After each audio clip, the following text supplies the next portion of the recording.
This is a Fox News alert. President Obama honoring our nation's veterans, laying a wreath at the Tomb of the Unknowns just a short time ago, and making formal remarks at the final Veterans Day ceremony of his term. A little later in the hour, we're going to talk about the hope veterans have in President-elect Donald Trump after he made taking care of those who served one of his campaign top promises.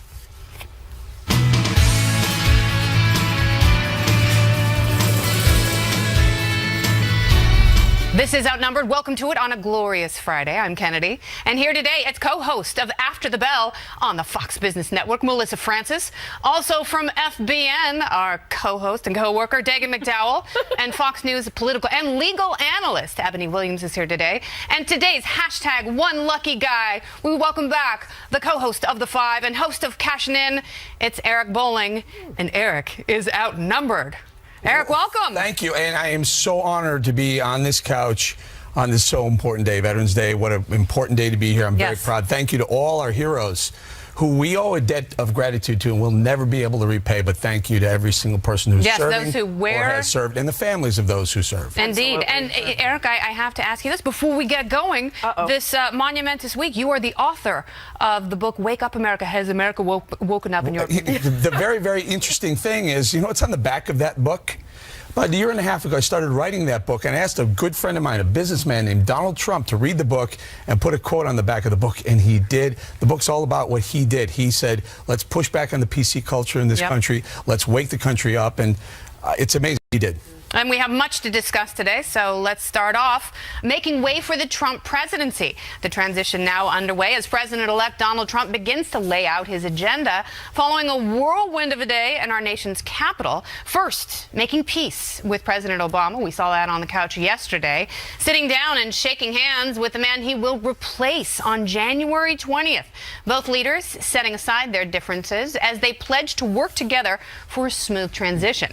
Then Mr. Trump off to the other side of Pennsylvania Avenue, going to Capitol Hill, where he met with the Republican Speaker of the House, Paul Ryan, and the President-elect, also meeting with Senate Majority Leader Mitch McConnell. Both Republican leaders promising to work swiftly with Mr. Trump to get their shared agenda passed. President-elect Trump giving a glimpse of his first-term plans as he was trailed by a horde of reporters on Capitol Hill. Watch this. What's your question? Really good priorities. People will be very, very happy. What's the top three? Well, we have a lot. We're very strong in immigration. We're looking at healthcare, and we're looking at jobs. All right. It seems as though, Eric, that's where he has to start. Those voters, especially in the Midwest, who gave him somewhat of a mandate. And I think the economy and jobs is where you start. How does he do that? Well, he does that first. Well, I think first, he was leaving the meeting with the president. Someone said, "What is your, first initiative going to be?" Yeah. And he threw some things out there. But I think what he did, he promised through this massive 600-day campaign that he was going to build a wall. He was also going to repeal Obamacare, and he was going to repeal all of President Obama's executive orders. I think that's what he's going to do day one. A lot of these things he can make the claim will actually create jobs. So he'll take care of the jobs claim. The big one, though, and I think this is going to happen right away, and I think this is going to probably be bipartisan or nonpartisan accepted, is that $1 trillion infrastructure bill that he says he floated. He said he would like to spend $1 trillion in infrastructure going 10 years forward. Man, what a great idea. Republicans will probably push back on it, but at the end of the day, I'm on the paid for part of it, but it's a great idea, guys. Especially some of those conservative caucuses in Congress who are the ones who tend to watch the bottom line. But how does a president do it? Is it a matter of proactively creating programs that create jobs, which, pretty much every politician loves, or will this be a president that actually allows government to get out of the way and stokes the engine in that way? I think that's what it's about. It's about taking the shackles off immediately, and I think that's easily done in striking through a lot of the regulation that came, especially at the end. You can do that with the flash of a pen. I mean, it's about an optimism that we're seeing in the market right now where people believe that Donald Trump is going to free up the economy and free up business to do what it does best. And he can show that right away by peeling back some of the regulation. He can also he can fix the tax code pretty quickly and get companies to repatriate dollars, bring them back to the U.S. and hire people. Those are things that can be done quickly and would have a big impact. I think he should do that first. first, because it would take a second to feel the effects of that, and that's what people are looking for. You need to get started with. Yeah, and he had those meetings yesterday with Leader McConnell and Speaker Ryan. So how do you do that? I mean, you talk about making a more friendly environment for business in this country. That's what you talk about day in and day out. I've said it, his candidacy, and he didn't express it like this, but to Eric's point is, who makes a better decision about your money, right, your business? Do you, the business owner, operator, the individual, or Yes. does the government? And that is Amen. the overarching message of his candidacy and now his presidency. Did you see Paul Ryan on with Brett Baer last night? He looked like he had just found a Red Ryder air rifle under the Christmas tree. He is fired up, and it was I thought legitimately excited about the possibilities of what a Trump presidency means for tax reform, for a 15% corporate tax rate, Yeah. which would definitely spur business. And I don't think that people fully comprehend the number of rules and regulations that came out of Yeah. the Obama White House. Yeah. Not just Obamacare, not just Dodd-Frank, not just re-regulating the internet, nationalizing student loans and crushing the coal industry, but there were more than 600 economically significant rules totaling about $750 billion. That works out to be $2,300 for every American in terms of the regulatory costs. Yeah, and in the last. I mean, and you see how the economy has been crushed under the sheer mathematics of that kind of regulation. So what do you do first? What's first on your agenda as President-elect Trump? I think President-elect Trump has to lead with opportunities. He talked a lot about this on the campaign trail, which was this notion of bringing back these manufacturing jobs, particularly to the Midwest, which largely are responsible for him going to the White House. And I think that's a great opportunity. I think that is a place where he can start. He can talk about whether it's tariffs, really kind of being a strong arm on this America First message that says, you know what, we're not going to get the short end of the stick anymore when it comes to China and other places that many of our jobs have gone, Mexico, and you like it. And he can say, you know what, there's going to be an incentive to build things in America again, and I think that will be something that is going to be really welcomed. Can I throw something on here? From the minute Donald Trump started to win the election, remember there was a big dip in the Dow Yeah. on Tuesday night. Absolutely, we were The all Dow watching has that. now made 2 record high closes the last 2 days. It's up all-time highs. We're It's talking about Yeah, this we're coming going to up. talk. We're going to touch on that. Hold on, my point is friend. that it takes in what Melissa said about regulation, Yeah. what Dagan said about taxes, what Ebony said about jobs, and what we've all said about a different type of leader in D.C. And that's really what's happening here. And you watch, it's good for business. Yeah. It's good for business. If it's good for business, it's good for jobs. And it's multi-pronged. So to your point, Eric, about the infrastructure stuff, I know the spending is going to be getting pushed back from the GOP, but look, there's one opportunity here with infrastructure and government spending, another opportunity with private sector development. I like the multi-pronged. I do think it's funny because President Obama never gave a speech about the economy that he didn't talk about infrastructure spending. But Yeah, now there's people are a embracing it. rich. So I have a. There's a lot of rich ironies here. There are a lot of rich ironies. Meantime, President Obama says his top priority is an orderly transition, as he struck a gracious tone during his meeting with the president-elect. But later, Press Secretary Josh Earnest was asked whether the president still held the same views about his successor that he expressed during the campaign, in which he called Mr. Trump temperamentally unfit and uniquely unqualified to be president. Listen. The president's views haven't changed. He stands by what he said on the campaign trail. He had an opportunity to make his argument. He made that argument vigorously. He made that argument in states all across the country. But the American people decided. The election is over. The president didn't get to choose his successor. The American people did. See, that's interesting, Eric. I respect that. He's saying he sticks by what he said before, but he's striking a conciliatory tone. I think there's something richly ironic in what Paul Ryan did, because here's somebody who basically abandoned him at the end and now is reaping the benefits because he gets the presidency and the House and the Senate. Although, you know, maybe you say by dividing, that's how they delivered all three of those things. Isn't it It's ironic interesting to see everyone. that no one saw a Trump presidency? Now what you have is a Trump presidency with a Senate and with a House. He could be the most powerful Republican president in decades. Right. Maybe even many decades. So ironic. I don't like this, though. I don't like where the same day President Obama says, or within hours of President Obama saying, hey, we need to strike a conciliatory tone, we need to work together, and then Josh Earnest goes back to throwing daggers at Donald Trump, saying, but you know what? It wasn't throwing daggers. He still he stands by his original comment that Donald Trump is temperamentally unfit to lead the country. What's he supposed to say? I was lying? There's a time for that, Melissa.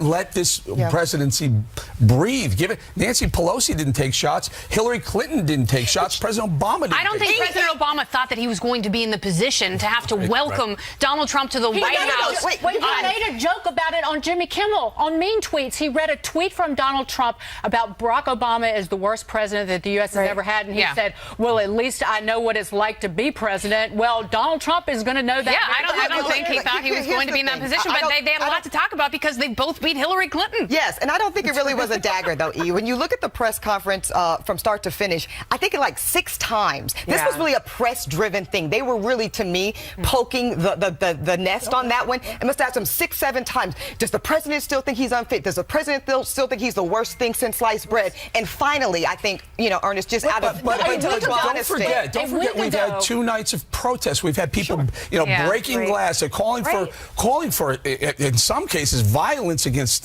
the president-elect. And Josh Earnest, he just shouldn't have gone there. He didn't go there. He could have given a calming tone. A week ago was tying Donald Trump to the Ku Klux Klan. So people are not going to forget that. Wait, it was a week ago. People are not going to forget that. And I will add one thing. President Bush has said nothing in 8 years. He has been quiet, and he showed class, respect, and grace.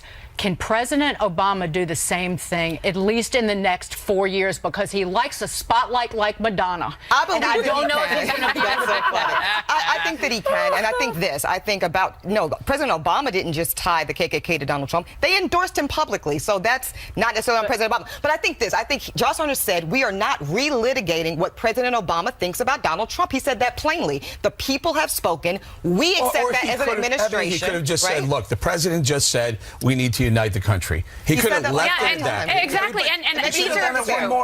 These are 2 politicians, because Donald Trump is now, for better or worse, a politician. They understand each other. I mean, they both fight in a very similar way. And in that, Josh Earnest could have said, you know what, these campaigns get tough and emotional and personal, and there is more on the line for this job than any other in the world. And left it at that without saying, it was very passive aggressive to say, well, the president still thinks he's unfit for the presidency. It's like, at this point, it doesn't matter, so don't even bring it up. Okay. Donald Trump's team calling on President Obama or Hillary Clinton to speak out against calls for political violence after an anti-Trump riot erupted in the streets of Portland last night, where protesters threw bricks and firecrackers at police officers, vandalizing local businesses, damaging cars. Things were more peaceful in other parts of the country as thousands also filled the streets again from Dallas to New York, prompting President-elect Donald Trump to initially tweet, quote, just had a very open and successful presidential election. Now professional protesters incited by the media are protesting. Very unfair.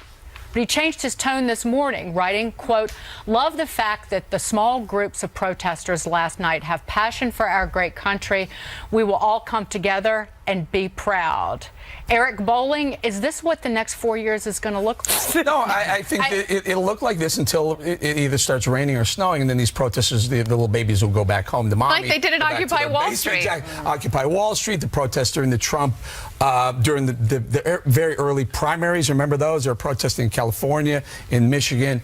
Look, get over it. This is the process. This is democracy. If you have a problem with democracy, get out and vote and get things changed. And then, if you protest peacefully. You don't have a right to break a window or to call for violence or to do what you're seeing right there, to close a business. You know what? Thanks to Antonin Scalia, in part, they have a right under the First Amendment to burn the American flag, but it's a stupid, idiotic idea. And it's disrespectful. I totally agree. I wear the flag every day for a reason and agree with you, and especially on this day. But go ahead, protest. I'm absolutely for protest. I'm all for it. Just don't. Yeah, you disrupt can't business and don't protest hurt anybody. in places like North Korea and China. I mean, that's for sure. And it is a sacred right to gather peacefully. But you know, I know a lot of people in law enforcement in Oregon and the Multnomah County Sheriff's Office and the Portland Police Department. My brother was a cop there for a long time. Don't go after the police and don't go after small businesses in Portland. You know, it's like this election was about people who want something different because their lives aren't working,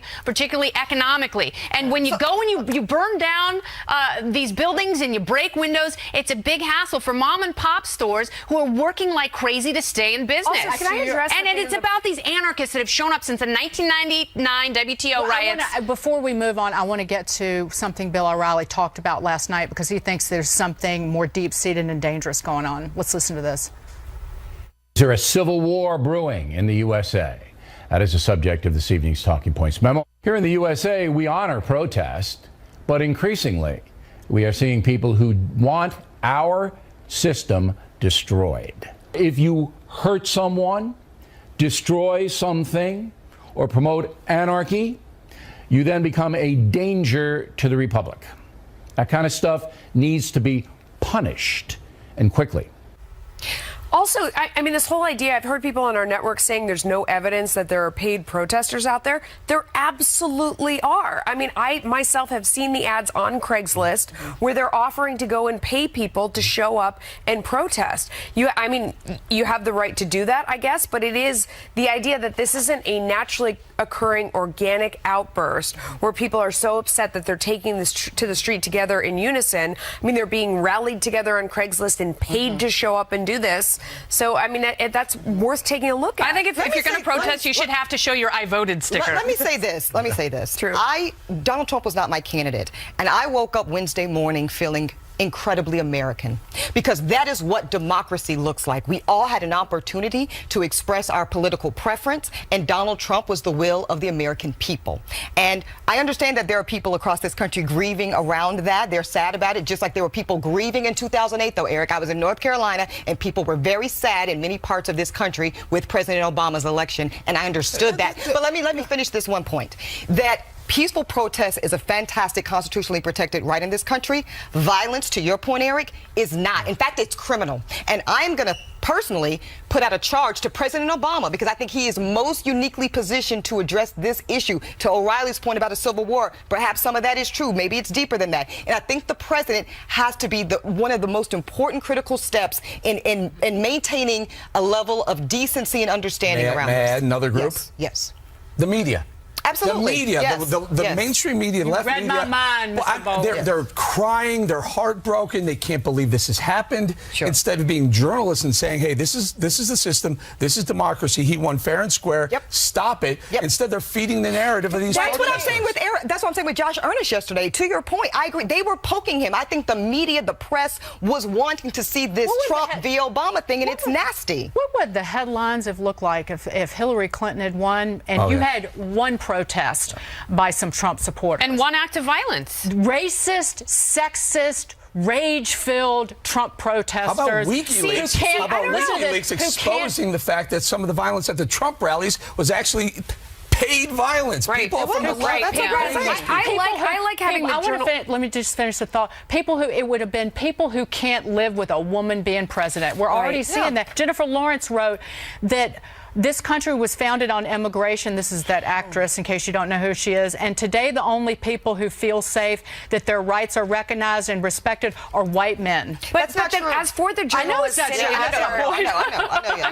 for the journalists sitting out there and crying that you don't like, see, I actually like that because I think they're showing the American people where their bias actually is, so that they can see straight up. Yeah, and these people you can were on see Hillary right through it. Clinton's And by the way, side. why not approach this with a little bit of respect and curiosity? You don't have to agree with the outcome. You don't have to cheer the results. But as journalists, people should be asking why. Why did this happen? Who were the people that felt so underserved by the establishment? And, you know, maybe the protesters out there have a lot in common with the people who voted because they all want to see a change in the Those people who were disaffected went out and voted for Trump, and I wonder if those dopes who are protesting and burning flags voted. That's my only question. A high-stakes decision for the president-elect, Mr. Trump preparing to appoint his cabinet members, top surrogates like Rudy Giuliani, among those reportedly being considered. Who should he choose? And will there be any surprises? Plus, the Dow Jones Industrial Average hitting new all-time highs after Mr. Trump's win, despite many on Wall Street warning that stocks would tank. They would go to hell in a handbasket. But will the rally continue? And what could his victory mean for your money?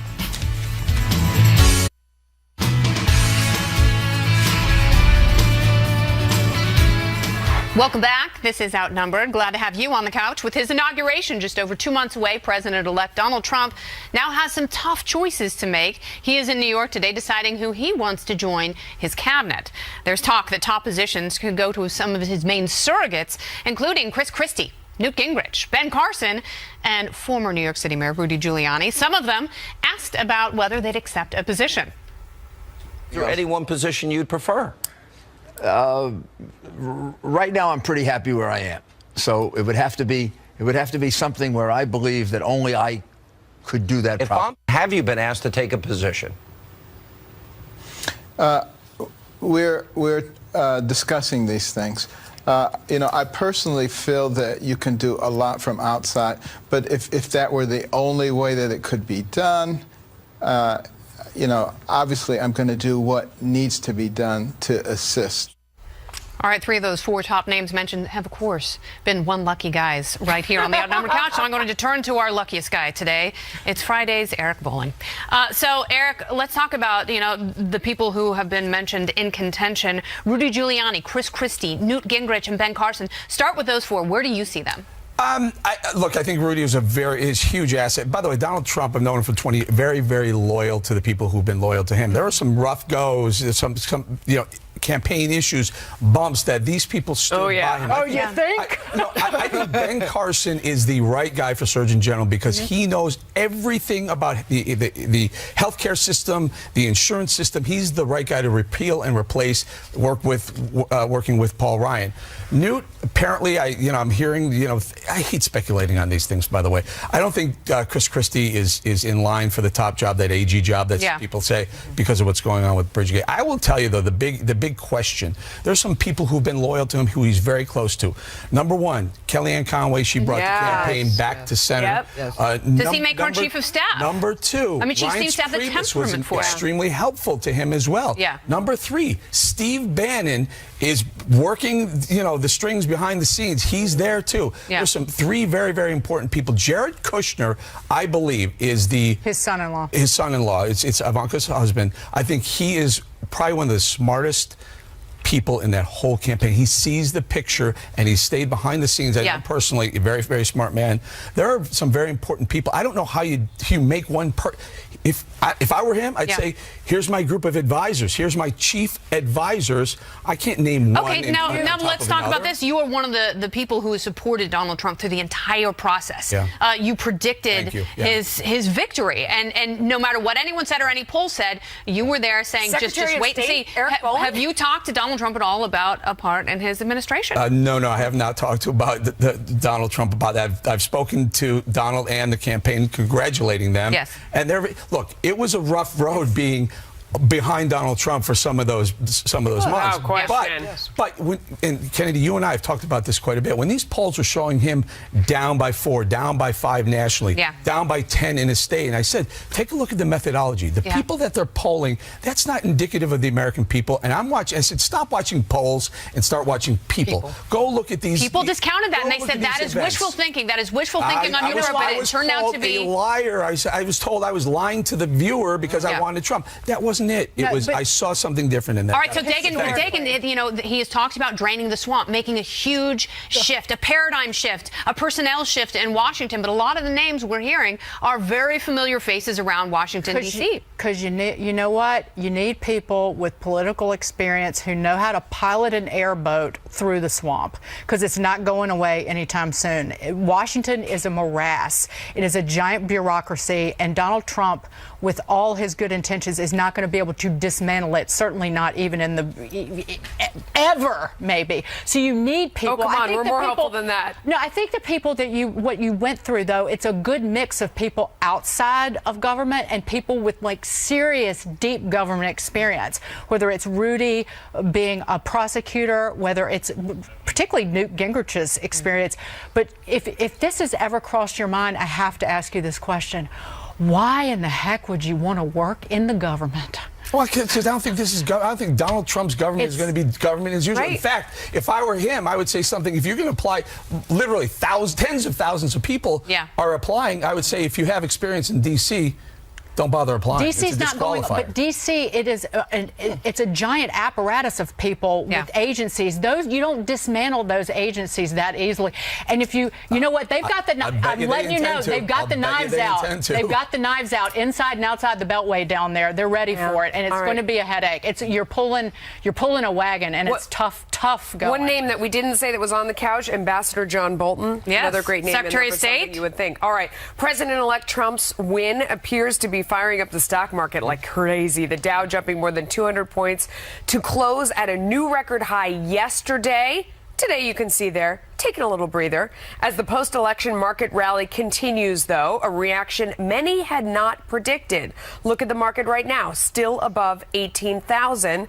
Eric, I will go to you since you are our market maven. I was talking to a trader yesterday, and he was saying that there is a feeling of optimism sweeping investors where they feel like finally, instead of this subpar growth, we are going to knock the rust off the gears of the economy. We're going to strip away regulation. We're going to see cash come back to this country, repatriated from companies who had it overseas, investment, lighten the load on businesses. There's an optimism out there, and that's why we saw the market go from limit down 800 overnight. If I could have bought, I would have, to bouncing right back. It turns out everything that conservatives have been saying for 100 years about keeping more of your own money, whether it's an individual or a corporation, is actually an economic boost, a stimulus. So people read that as, look, if you bring a corporate tax from 35 down to 15, companies are going to have a lot more money to spend. When you spend money on capital, on projects, on cameras, whatever, you hire people, you employ people. That, in addition to the regulation, this is a very, very positive turn for the economy. Yeah, and quickly,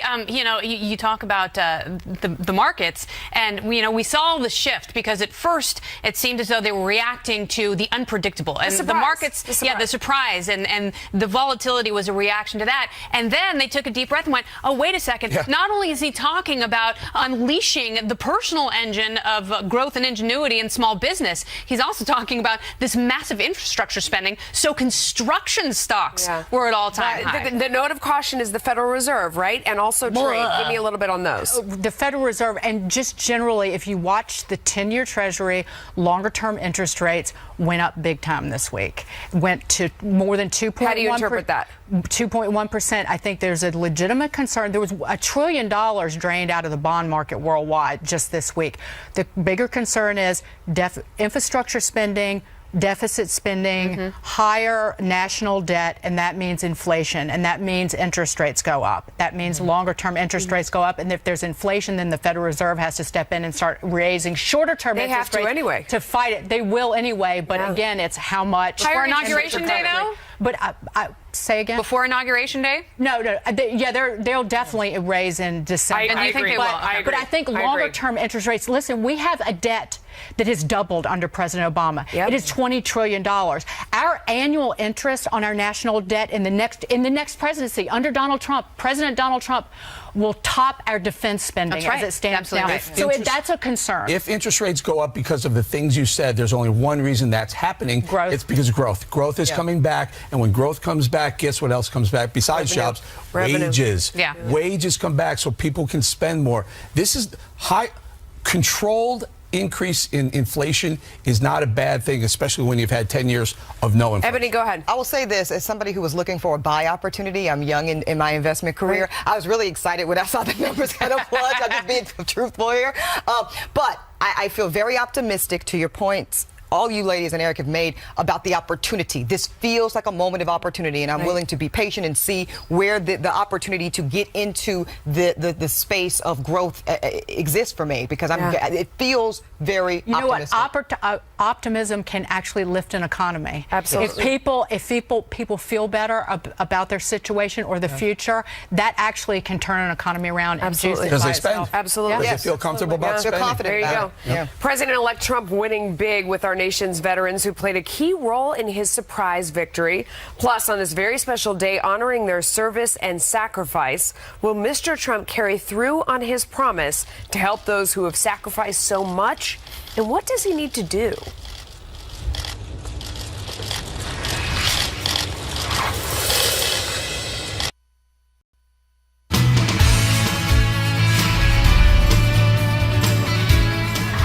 Today, we are blessed because it is Veterans Day, when we pause to honor America's heroes. A short time ago, President Obama laying a wreath on the Tomb of the Unknowns at Arlington National Cemetery and paying tribute to those who have sacrificed so very much for our freedom. We come together to express our profound gratitude for the sacrifices and contributions you and your family made on the battlefield, at home, and at outposts around the world.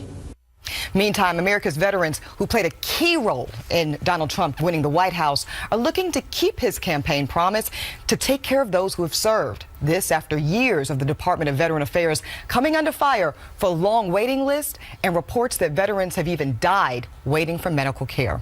So, Eric, one of the things that President-elect Trump has talked specifically about, I think, is really kind of providing a financial incentive around doing this work the right way. He's talked about wanting to empower his Secretary of Veteran Affairs to be able to fire people that are ineffective in their jobs. And I think for my mother and other people that voted for Donald Trump because they like the businessman that he is, the ability to hire and fire those according to their merit and how well they perform their job, they are excited about this. Do you think this is the kind of change that it needs? I think he made a couple of promises. He made, number one, the big one, that he was going to end the sequestration. He's going to restock the military with the assets that they need and deserve, and we should all have. That didn't have anything to do with the VA. As far as the VA is concerned, I think this idea of empowering veterans to make a choice: do you want to go to the VA or do you want to go to a private hospital or a doctor? Right. There'll be some sort of voucher system, just like a school choice system, only for the VA, is a fantastic idea. I'm not sure how the numbers are going to break down or where the pay-fors come from, but there's a lot of waste in the VA, and one of the other things he said, he wants to go after those unions, the VA union people, that if you can bust up those unions and some of those, the issues he has there, maybe there's some cost savings there that he can turn around and make it really good for veterans. This is one place where he showed great sensitivity, compassion, and empathy, talking about putting in a hotline directly to the White House that you will never be left. If you were struggling, you will never be left without somebody to talk to. And I just wanted to point out, he also doesn't want to reward bad behavior, because the VA is still paying bonuses. In 2015 fiscal year, $177 million to 189,000 employees, including to people who were then fired. Kennedy, I was going to ask you this, because I was thinking about this in terms of if he can restructure this in a way around, as Eric was talking about, hospital choice, because I think we all on the couch excited about that. Is that a way for him to kind of model, look at the success of this, and then when he designs the restructure of national health care, kind of pattern there? And wouldn't that be ironic if you actually fix the VA first by injecting more choice into the system, which is what veterans want, and then you allow the VA to focus on what it's best at, and that's treating traumatic brain injury and PTSD, and really boosting those systems. But yes, please give them more choice, because when you open up these systems to more competition, you make the whole thing better and you drive costs down. Paul Krugman, liberal economist for the New York Times, said that we should be moving as a country to a single-payer universal healthcare system because the VA works so well. Obviously, he was wrong, but if you flip that and create free market competition in the VA and make the care much better, faster, easier to get, and keep these veterans healthier so they live longer and have better lives, then you take that model and you apply it. That idea of the hotline, to people out there, that may sound like a little bit of a joke, like, who are you're going to